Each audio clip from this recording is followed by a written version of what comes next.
Di Mata Najwa, saya Najwa Shihab, tuan rumah Mata Najwa. Drama KPK Polri kini memasuki babak baru. Budi Gunawan tak jadi dilantik, tapi Samad Bambang tak bisa lagi berkutik. Calon Kapolri baru sudah ditentukan. Pimpinan KPK sementara juga sudah dipilihkan. Tapi sengketa belum sepenuhnya dibereskan, KPK masih dalam posisi rentan. Kasus-kasus lama masih bisa disengketakan, pegawai, penyidik, hingga pimpinan semua masih dalam tekanan. Masih banyak tanda tanya yang tersisa. Akankah drama KPK Polri segera terselesaikan? Inilah Mata Najwa. Kapolri pilihan Jokowi. Untuk menciptakan ketenangan serta memperhatikan kebutuhan kepolisian negara Republik Indonesia untuk segera dipimpin oleh seorang Kapolri yang definitif,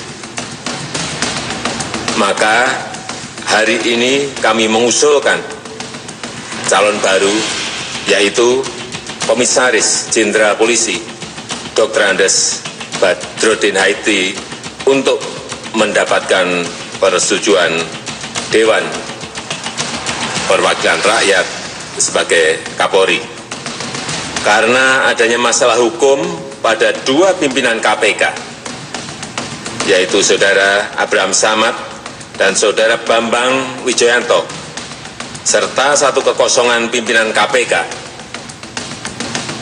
maka sesuai peraturan perundang-undangan yang berlaku, saya akan mengeluarkan kepres pemberhentian sementara dua pimpinan KPK, diikuti dengan penerbitan 3 kepres pengangkatan 3 orang anggota sementara pimpinan KPK, yaitu Saudara Taufikur Rahman Ruki, Saudara Profesor Dr. Indrianto Seno Aji, dan Saudara Johan Budi.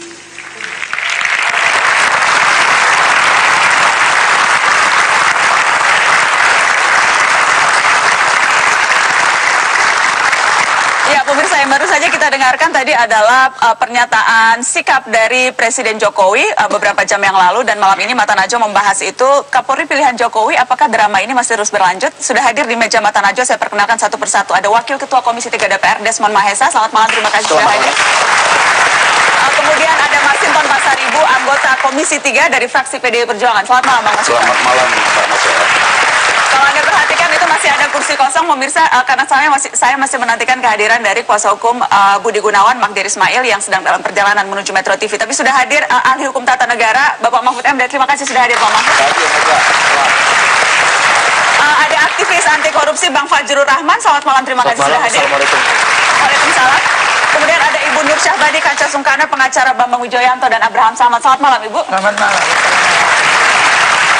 Dan yang paling ujung adalah pengamat politik Hanta Yuda. Terima kasih sudah hadir. Apakah ini menyelesaikan masalah atau akan justru timbul masalah baru? Saya ingin ke DPR yang suka cari-cari masalah. Bang Desmond, keputusan Presiden tepat, tidak tepat, atau apa sikap Anda?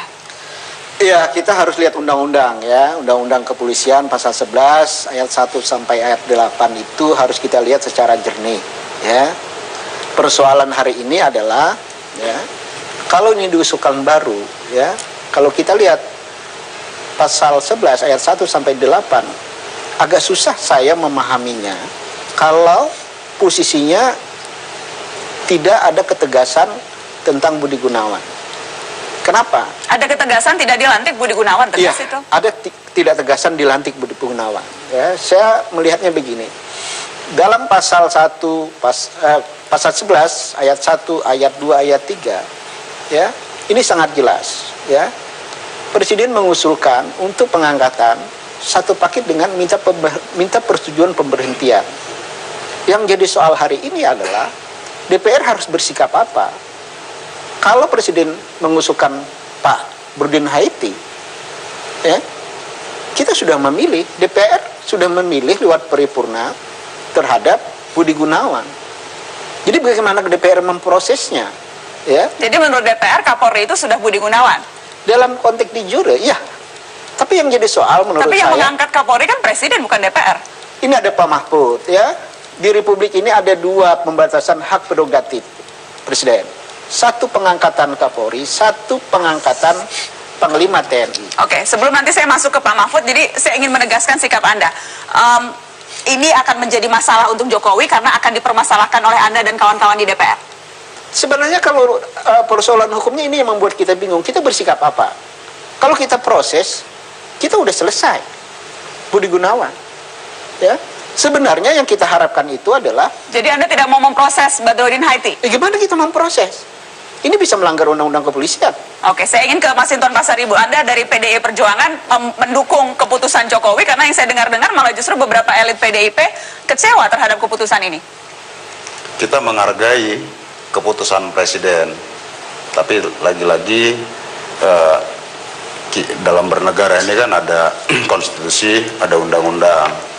Nah, ketika Pak Presiden mengajukan calon tunggal Kapolri ke DPR, PDI Perjuangan beserta 8 fraksi lainnya di Komisi 3 dan di DPR RI, berarti ada 9 fraksi itu menyetujui.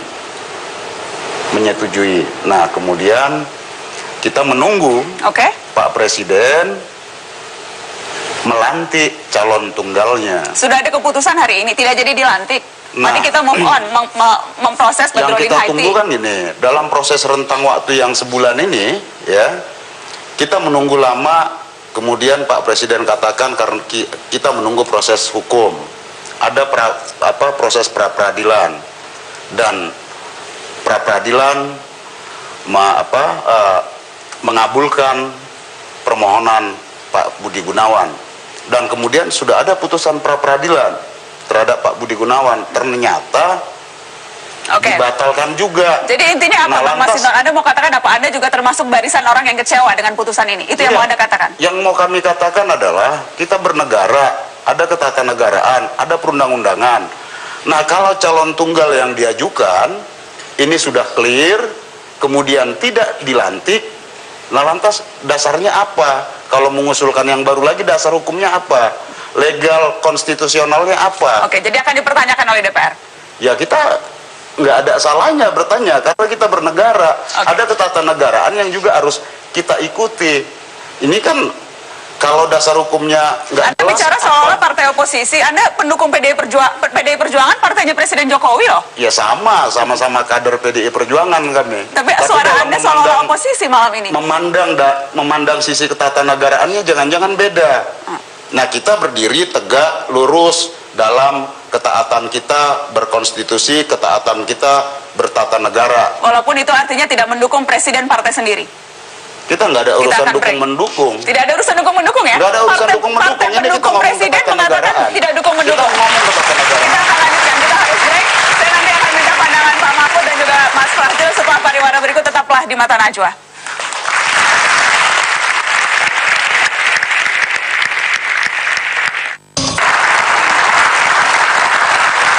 Terima kasih Anda terus di Mata Najwa. Saya ingin langsung lempar ke pakar hukum tata negara yang malam hari ini hadir, Pak Mahfud MD. Tepat tidak keputusan Presiden tadi dalam penilaian Anda?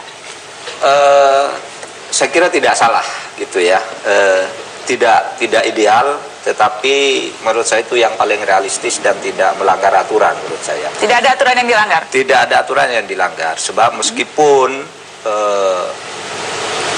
BG itu sudah disetujui DPR atas permintaan Presiden sendiri, tetapi tidak ada satu ketentuan pun yang kemudian sudah disetujui DPR itu wajib dilantik, tidak. Itu tetap hak prerogatif. Jadi yang disampaikan Pak Desmond dan Enggak, Pak Masinton persoalannya itu Pak Mahfud, Ya. yang membuat kita tuh jadi bingung. Nah. Bagaimana kita memprosesnya? Tidak ada aturan yang jelas. Ya, kalau tidak jelas pemberhentiannya. Ini kan yang membuat. Ya kan memang belum ada kepresnya. Jadi begini, saya kira Presiden sudah menyatakan akan segera mengajukan. Hari ini saya mengajukan, cuma suratnya belum. mengajukan ke DPR suratnya. Saya kira langsung di situ disebutkan. Pasti surat itu pasti akan menyebut posisi keputusan DPR terhadap BG. Tidak mungkin tidak menyebut di surat itu. Tidak ujuk-ujuk surat itu minta menyetujui Badrodin kan. Dan itu saja sudah cukup menurut Anda dalam surat yang diajukan nanti ke teman-teman DPR? Ada berkaitan dengan persoalan pasal 11 ayat 2 tentang syarat-syarat pemberhentian seorang Kapolri. Sebenarnya dalam kasus Partarman ini kan tidak benar pemberhentian Partarman itu. Ya. Nah, ini terulang lagi. Ada perdebatan gitu. Kalau ini kan belum diangkat. Beda dengan Pak Tarman. Maksud saya gitu, Pak. Bagaimana Beda kita dengan memproses kalau dasarnya adalah nanti pemberhentian yang nongol. Yang muncul pemberhentian, bagaimana kita memprosesnya? Saya kira bukan pemberhentian. Iya kan belum diangkat. Kami tidak jadi melanjutkan pengangkatan berdasar hak prerogatif. Bagaimana dengan nasib Sutarman? Kenapa? Bagaimana kan dengan- sudah diberhentikan dia. Sutarman kan sudah diberhentikan. Iya, tapi ini persoalan-persoalan yang satu paket, ya. Satu paket. Mbak Nur tahu betul ini, karena surat itu satu paket pengangkatan dan pemberhentian. Ini, ya, dalam konteks itu pasti ada relevansinya. Pasal 11 ayat 1, ayat 2, dan ayat 3 sampai 5 itu ada relevansinya. Belum diangkat berarti memang ya bukan konteksnya bukan diberhentikan, orang diangkat saja belum. Iya betul, ini tidak ada. Tapi yang jadi soal hari ini kan ya boleh dibilang bisa melecehkan DPR. Anda merasa Itu dilecehkan, Bang politis, Desmond? itu politis. Itu politis Itu jadinya. boleh. Ya. Kan jadi lain gitu loh. Itu Baik. politis bisa, bukan Iya. hukum. Tetapi sebenarnya yang Jadi lain gitu loh. Ada nuansa yang membuat hubungan kelembagaan tidak sehat. Oke, saya mau ke Bang Fajrul. Keputusan ini melecehkan DPR atau terlalu GR nih teman-teman DPR? Enggak, ini bicara tentang proses, bukan GR. Ini bicara proses. Pertama ya, kami tentu gembira bahwa Pak Jokowi akhirnya bersikap tegas sekali, yaitu membatalkan pencalonan Pak Komjen BG sebagai Kapolri, karena selama ini inilah yang menjadi persoalan bagi kami. Masuk juga kritik kami terhadap DPR, udah tahu sebenarnya ditetapkan sebagai tersangka oleh KPK, tetap aja dilanjutkan begitu ya, dengan selalu mengatakan iya kami kan memprotes oleh karena Pak Jokowi yang mengajukan kan seperti itu. Padahal mereka punya kesempatan besar loh, Pak Sinton pada waktu menjadi Komisi 3 kan, waktu diajukan Komisi 3 terus dinyatakan oleh KPK sebagai tersangka, kesempatan pada mereka untuk menyatakan oh ini jangan karena ini Jadi apa yang Anda lihat sebagai terjadi? tersangka itu Ini saja agak- sudah jadi masalah. Benar, Bahkan ini- di dalam ketika itu juga paripurna, makanya waktu itu juga Inilah kita yang Pak Fajrul agak susah. Apa itu? Ya, kalau Pak Mahfud pernah di DPR, Mbak Nur pernah di DPR, ya. Kalau tanpa ditarik presiden agak susah. Susah bagi kami dasarnya untuk menghentikan. Gitu loh. Pak Enggak, Mahfud ini tahu betul. begini ya. Tapi itu fatsun politik. Itu. Ya, Begini, pasti politik. Tapi, begini, Bu. Bagaimana kita menghentikan? Tadi ya. Presiden tidak menarik. Bung, enggak, tadi Mas Sinton mengatakan kita patuh pada peraturan perundang-undangan. Oke, kita ambil saja Itu peraturan bentuk perundang-undangan. patuhnya. Anda bisa bilang, ambil aja tab MPR tuh nomor 6, nomor 8, jelas dikatakan di sana tentang tentang KKN dan kemudian tentang etika bernegara. Anda patuh kan Kita terhadap kan tetap peraturan gini, undang-undangan? Bang Fajrul, kita Loh, kan Anda tetap bisa lihat tab menganut MPR tuh ajas tinggi di praduga atas tak undang-undang kok. bersalah. Ajas praduga tak bersalah. Itu kan asas tetap kita praduga anut dalam tidak bersalah tidak bisa dan ternyata diterapkan.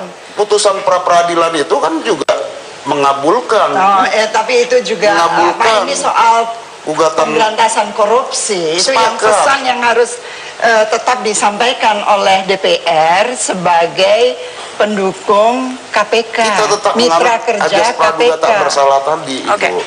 Gugatan pra peradilan yang diajukan Pak Budi Gunawan ternyata dikabulkan hakim itu status Ya, tersangkanya. tapi kan itu tidak mengatakan bahwa Najat. perbuatannya dalam tanda petik Oke, itu yang urusan diduga personalnya. kepada Pak BG itu lalu dibatalkan oleh Hakim Salpin, kan tidak. Iya, itu urusan personal dia dalam konteks kasus hukum ininya. Tapi dalam prosesnya kita harus tetap memproses itu. Tapi yang di pasti, bagi saya yang pasti Kembali ke- ini ada pembiaran ya oleh presiden, ya ada pembiaran oleh presiden.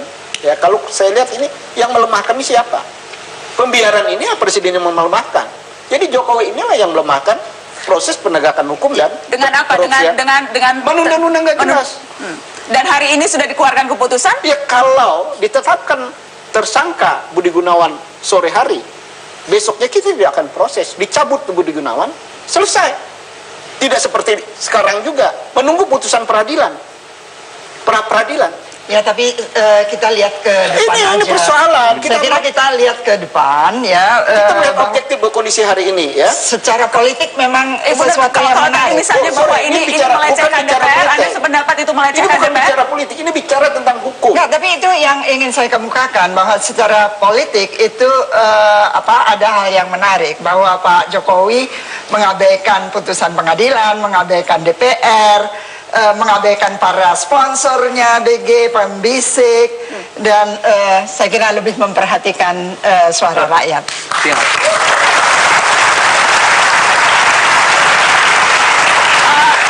Berarti dengan asumsi bahwa Anda tidak menganggap DPR mewakili rakyat ya, Bu?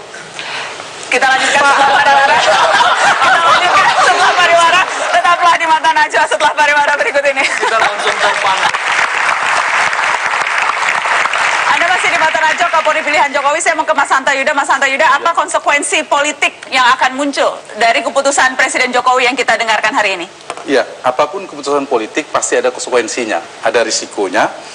Sebelum saya menjawab itu, pernah saya katakan bahwa ini tergantung pada dua hal, soal keberanian, yang kedua ada soal terampil atau cermat dalam mengambil keputusan.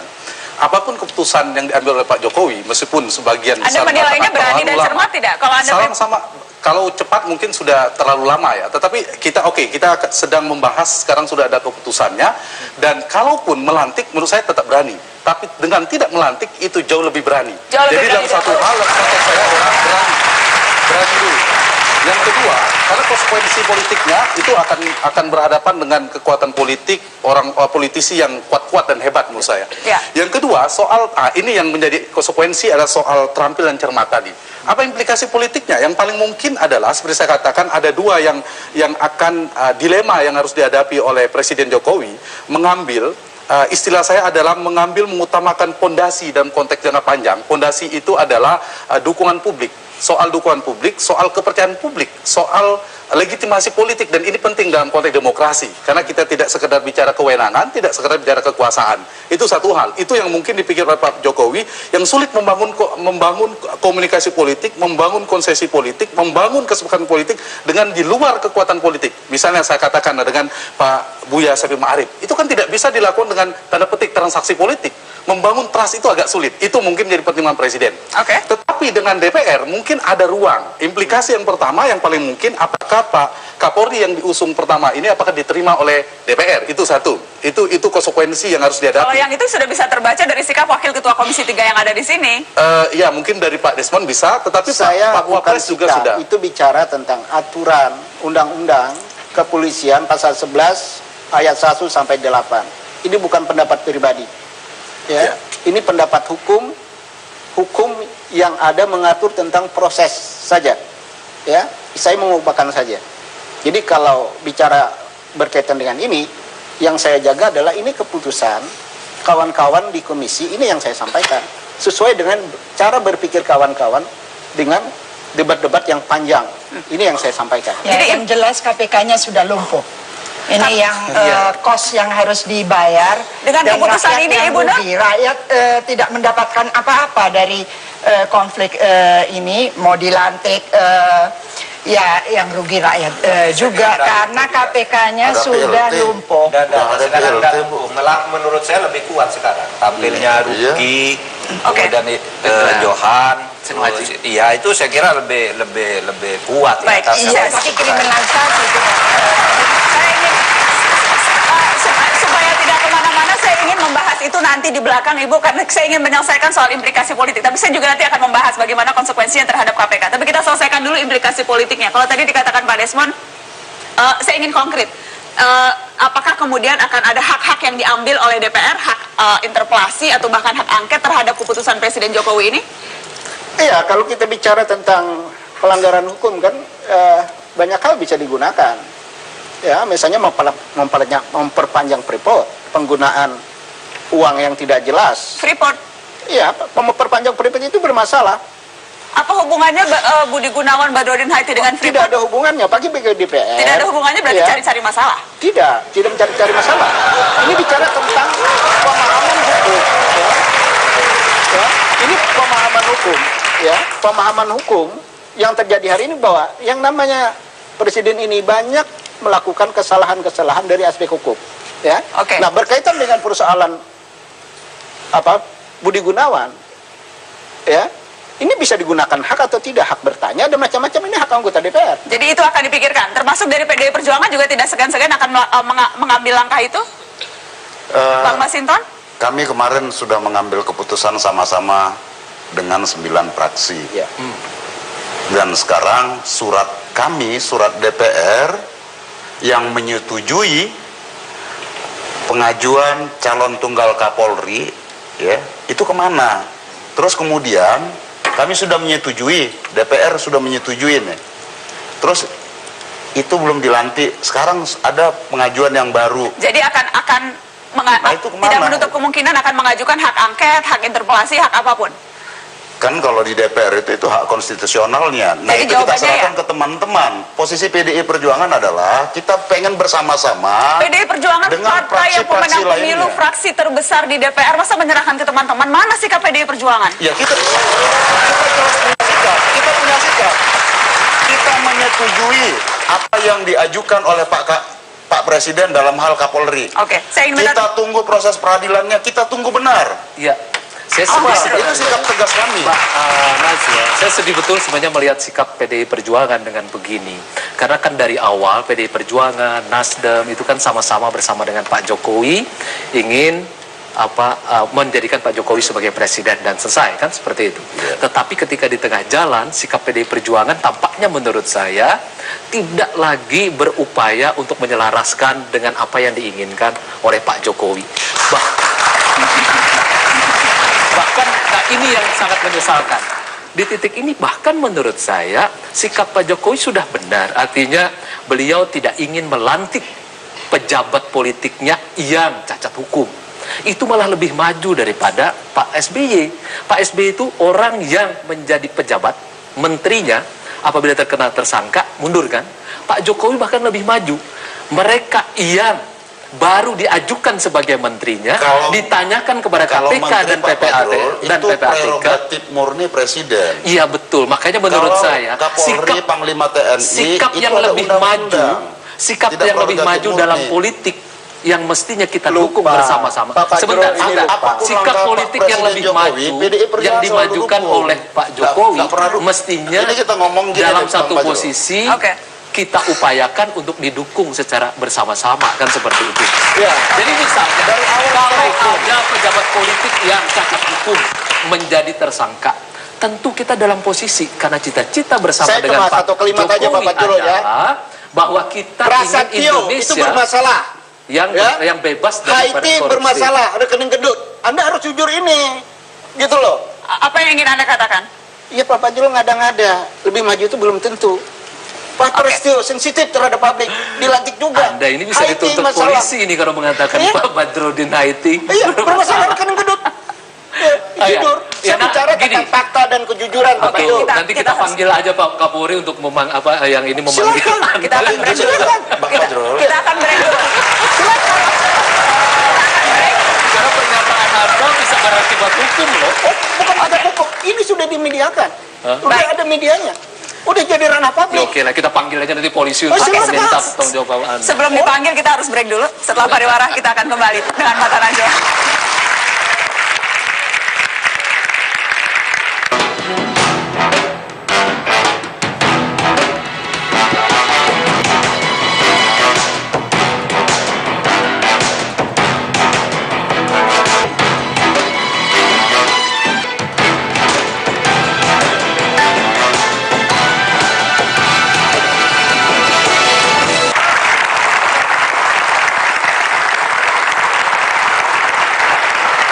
Kapolri pilihan Jokowi yang tadi kita saksikan adalah cuplikan singkat dari biodata Badrodin Haiti, calon Kapolri baru yang diajukan oleh Presiden ke DPR. Sudah bergabung juga di meja Mata Najwa Magdir Ismail, kuasa hukum Budi Gunawan.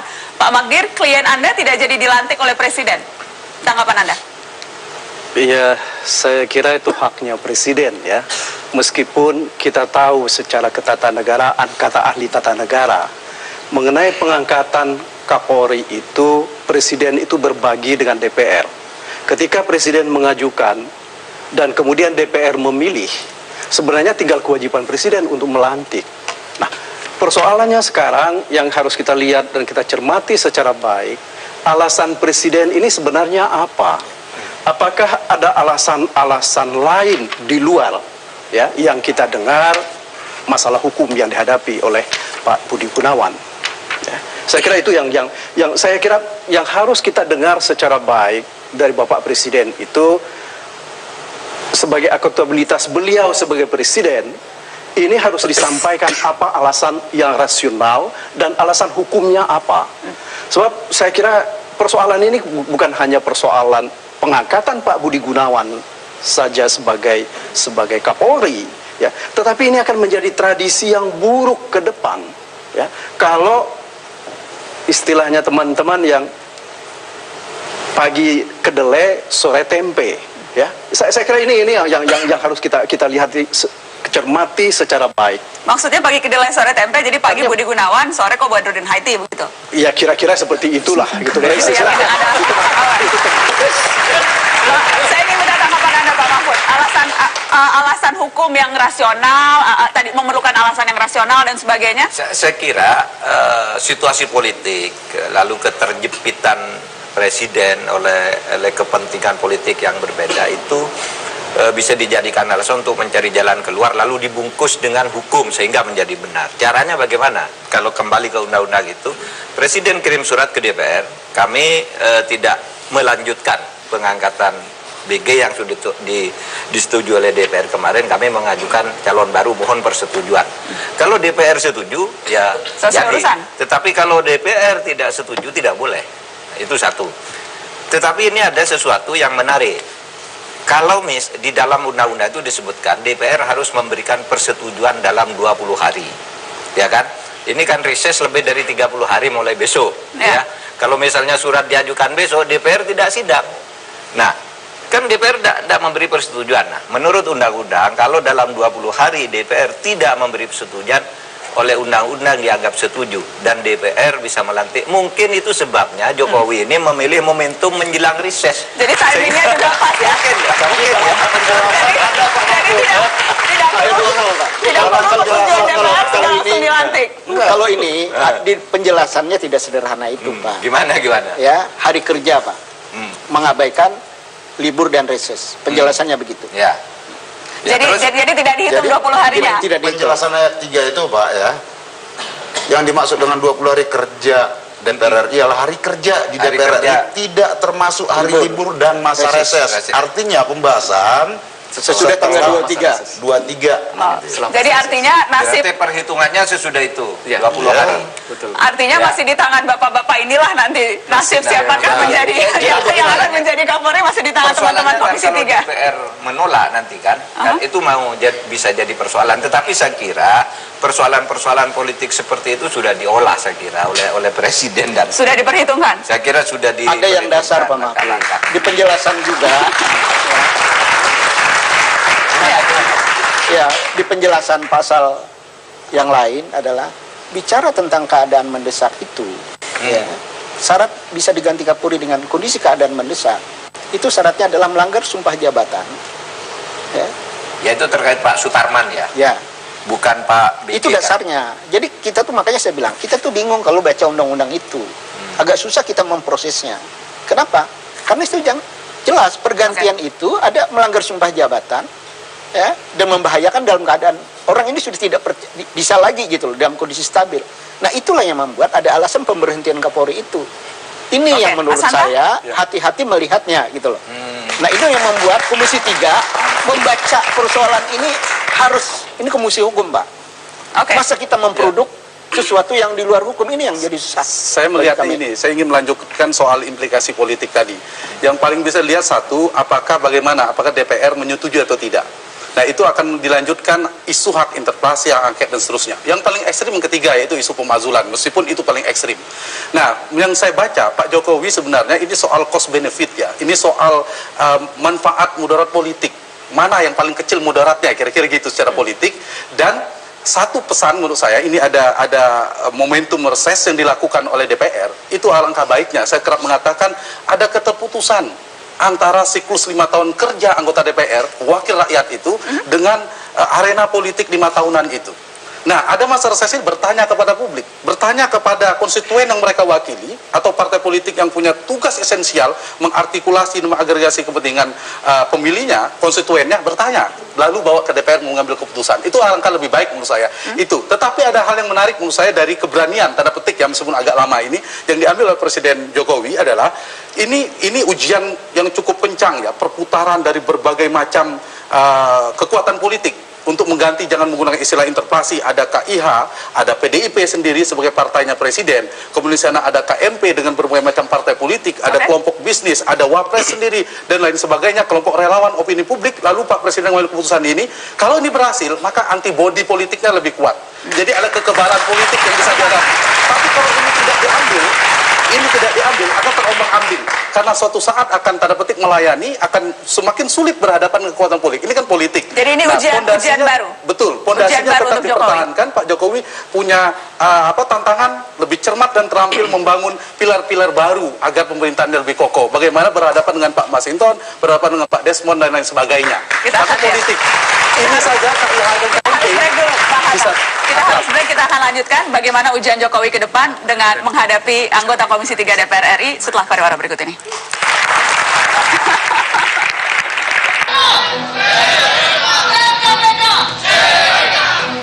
Seluruh rakyat Indonesia dari Sabang sampai Merauke yang masih mencintai keadilan, yang masih mencintai pemberantasan korupsi, marilah kita bersama-sama untuk kembali berkomitmen agar supaya kita bisa menegaskan kembali bahwa kita tidak pernah gentar sedikit pun untuk menghadapi hal-hal yang terberat dalam hidup ini. Kaki menikam kembali kami semua yang ada di kami. Karena itu sungguh menggerakkan, mencerahkan dan membangkitkan kesadaran bahwa kriminalisasi ini tidak bisa didiamkan satu detik pun.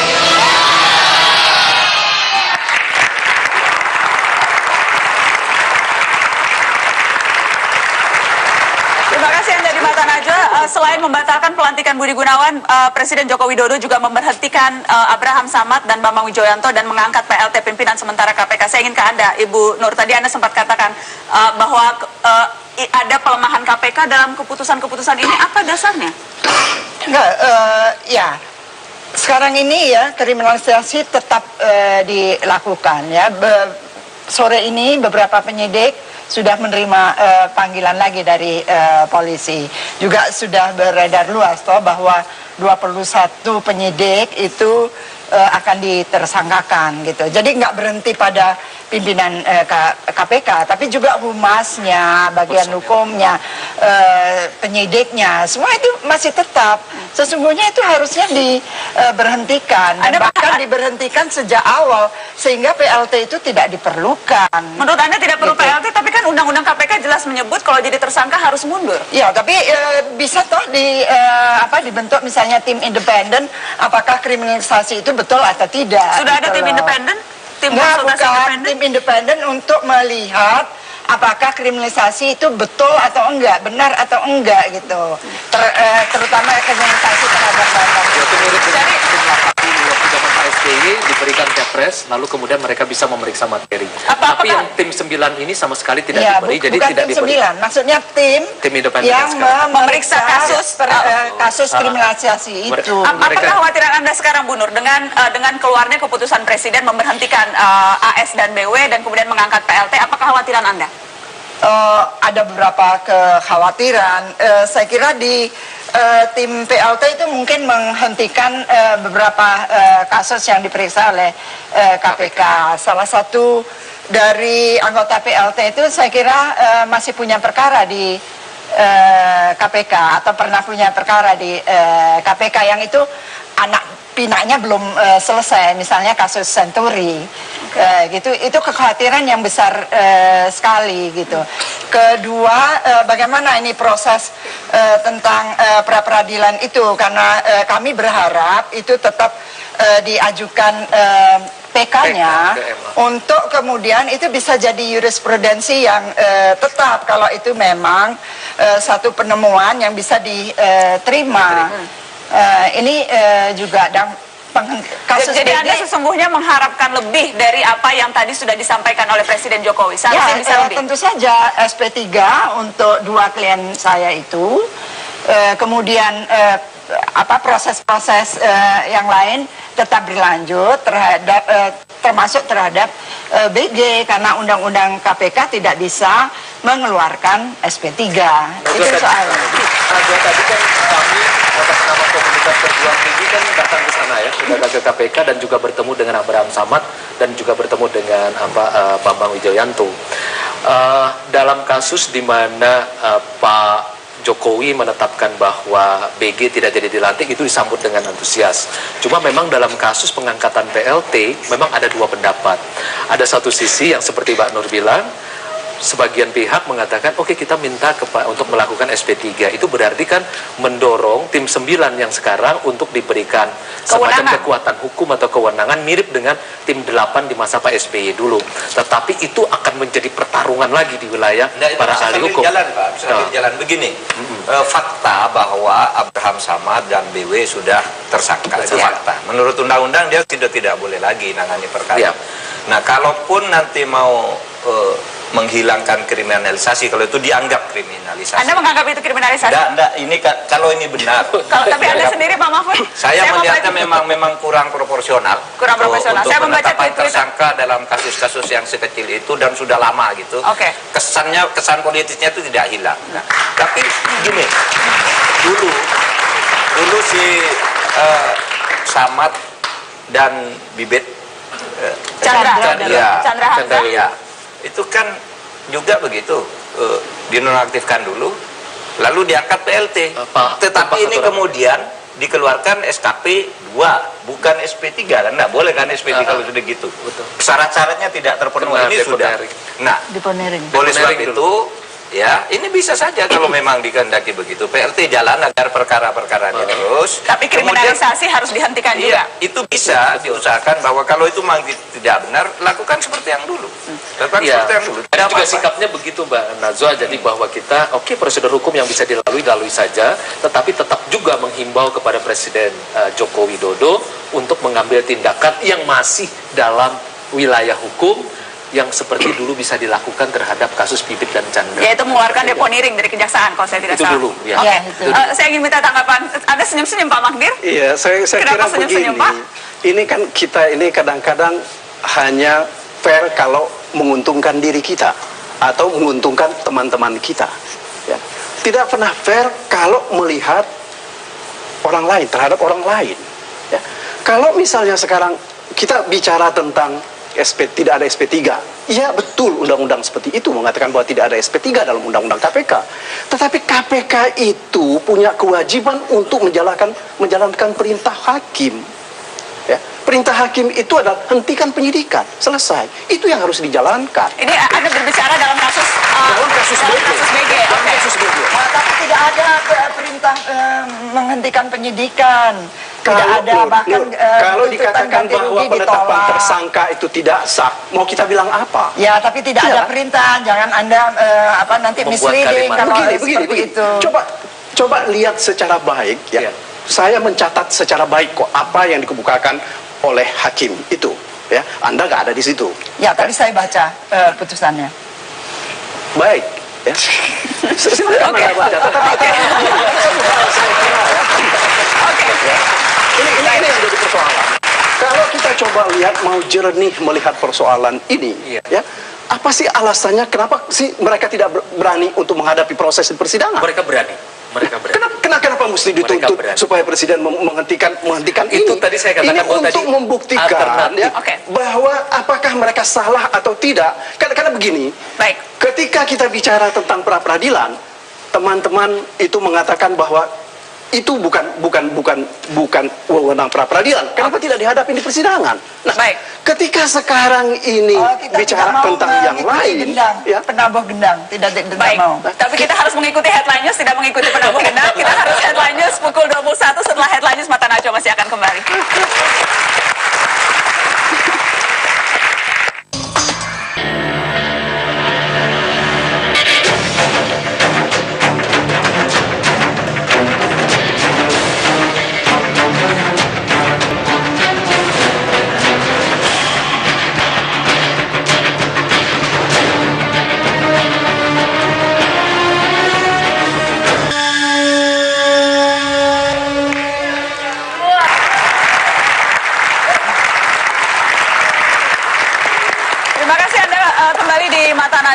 tadi kita tampilkan adalah beberapa fakta terjadinya serangan-serangan terhadap KPK, serangan politik maupun serangan hukum ataupun kriminalisasi yang terjadi terhadap tidak hanya pimpinan KPK tapi sudah masuk ke para penyidik, bahkan staf, dan jangan lupa teror-teror yang kemudian diarahkan kepada para anggota KPK. Saya ingin minta komentar Wakil Ketua Komisi 3 Desmond Mahesa.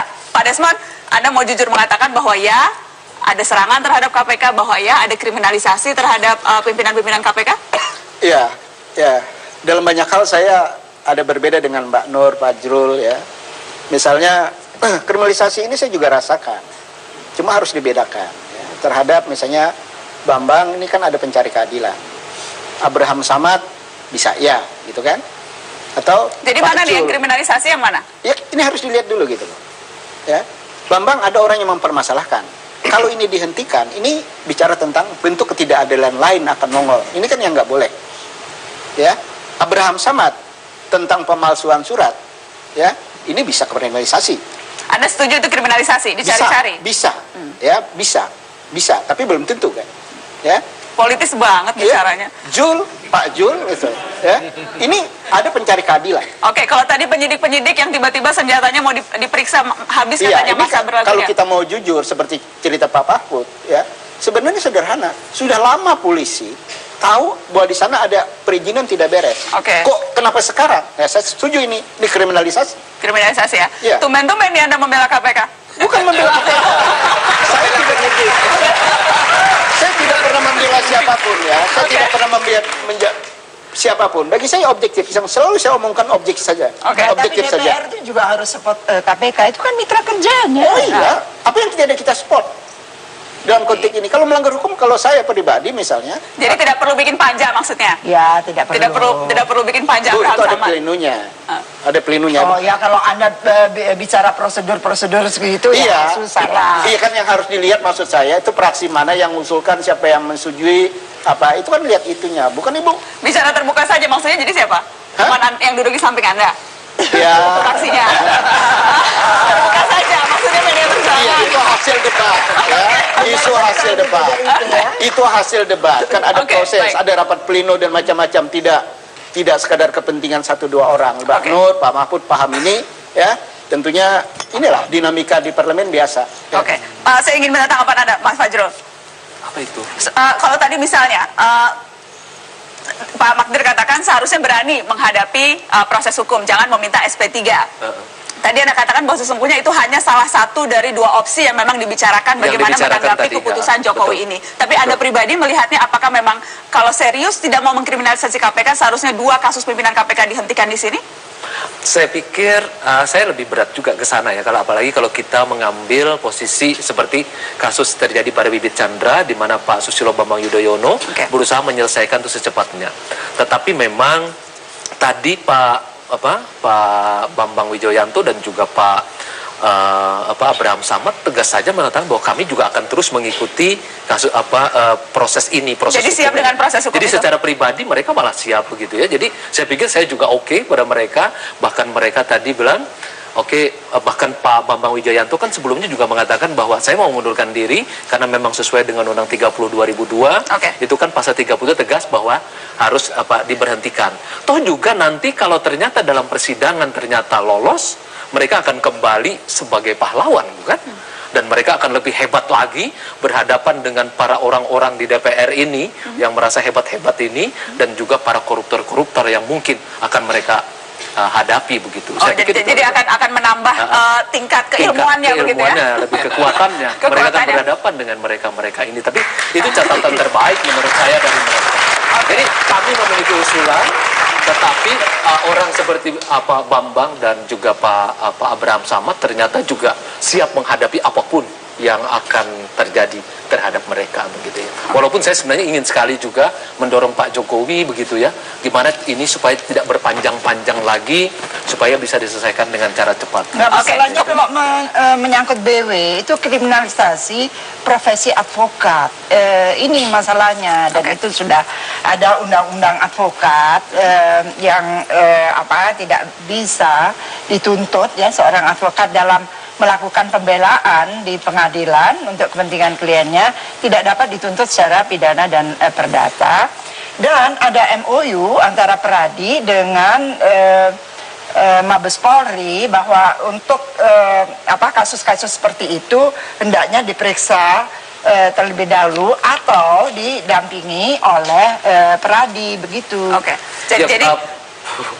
Jadi saya ingin menekankan tadi yang Anda katakan, Mbak Nur. Jadi sekali lagi ini hanya kriminalisasi menurut Anda? Ya, ini kriminalisasi profesi advokat. Kriminalisasi Dalam profesi advokat. kasus Abraham Samad tadi dia mengatakan bahkan apa yang dituduhkan kepada dia itu sebenarnya lewat waktu begitu ya.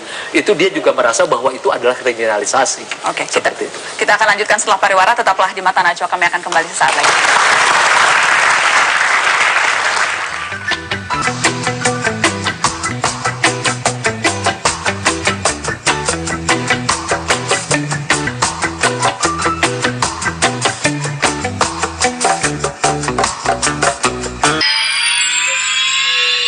Lulusan terbaik Akpol 1971 ini pernah menjabat Sekretaris Ditlantas Polda Jawa Barat dan Kapolwil Malang, Jawa Timur.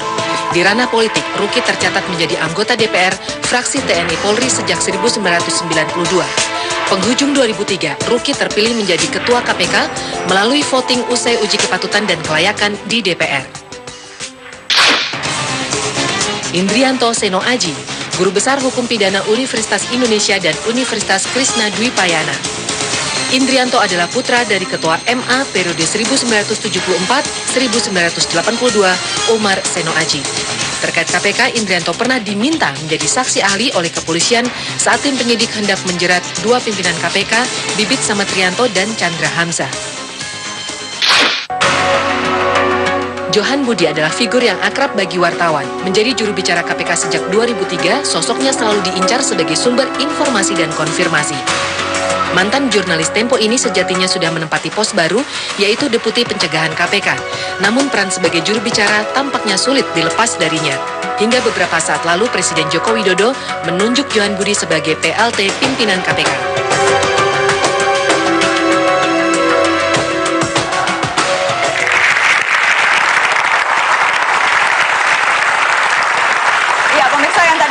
Bersama adalah PLT yang sudah dipilih oleh Jokowi untuk menjadi pimpinan sementara KPK. Apa yang akan terjadi pada KPK ke depan? Nasib KPK akan seperti apa, Pak Mahfud? Saya percaya yang dilakukan Presiden hari ini adalah upaya nyata untuk menyelamatkan KPK. Karena kalau tidak melakukan hal seperti ini, KPK akan betul-betul lumpuh ini. Satu.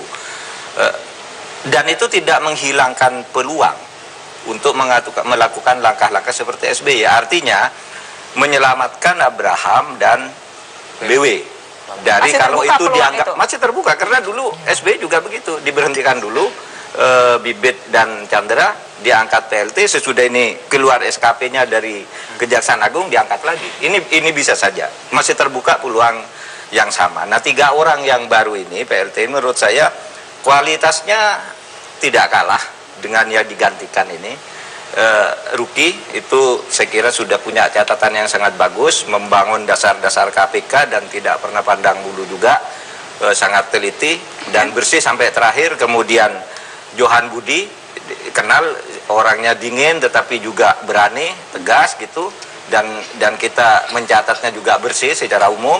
Kemudian Pak Indrianto Seno Aji juga dia seorang guru besar yang saya kira tidak pernah punya masalah sebagai pengacara dan sebagainya, punya catatan yang oleh publik dinilai orang ini tidak benar misalnya. Jadi tagline save KPK dengan pengangkatan PLT ini dan dengan KPK sudah terselamatkan. Anda menurut yakin saya KPK sudah terselamatkan? Sekarang jembatan penyelamatan itu sudah dibangun. Seumpama tidak melakukan langkah hari ini, tidak bisa dia melakukan apapun karena sudah tersangka. Ini fakta. Oke. Ya, ketersangkaan itu fakta, bahwa mau diselamatkan itu masih ada waktu. Ya, karena saya kira kriminalisasi belum apa berakhir. yang akan dilakukan, berani melanjutkan kasus-kasus, terutama juga kasus BG, mau diapakan gitu. Menurut Anda kasus BG harus terus dilanjutkan? Ya, saya kira karena kalau tidak, karena putusan pra-peradilan kan tidak berpengaruh pada substansi materi perkaranya. Itu jadi salah satu ujian KPK juga apakah bisa melanjutkan kasus Budi Gunawan ya. pengacara kuasa hukum Budi Gunawan sudah siap-siap tampaknya. Saya kasih kesempatan Anda menanggapi sedikit sebelum saya bicara ke yang lain. Iya, saya kira begini, soal kita berbeda pendapat itu hal yang biasa, gitu ya. Bahwa mereka berpendapat seperti itu ya silahkan, gitu ya. Itu hak mereka, hak asasi orang kok untuk berpendapat itu. Nah, akan tetapi satu hal yang kita harus coba untuk hormati sekarang ini adalah putusan pengadilan. Seburuk apapun putusan pengadilan itu kita harus hormati. Menurut Anda buruk keputusannya kemarin? Lah kan mereka kan yang mengatakan buruk, kalau saya tidak. Gitu. Saya cuma mau memastikan. Ya. Saya mau memastikan. Untuk sebagai contoh saja yang sebenarnya yang kami minta untuk diuji oleh pra peradilan itu termasuk bukti permulaan, ya. Tetapi sayangnya itu tidak diuji. Bahkan KPK sendiri tidak berani menunjukkan bukti permulaan yang mereka punya karena alasan mereka ini pokok materi. Ya. Itu alasan mereka, silahkan alasan mereka. Tetapi kami kan juga punya alasan, ya kan, bahwa orang ini ditetapkan sebagai tersangka karena ada bukti permulaan ini. Baik.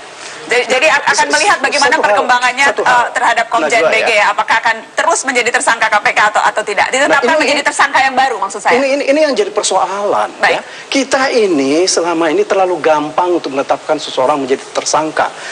Saya ingat ada satu perkara yang kita itu polisi juga ya.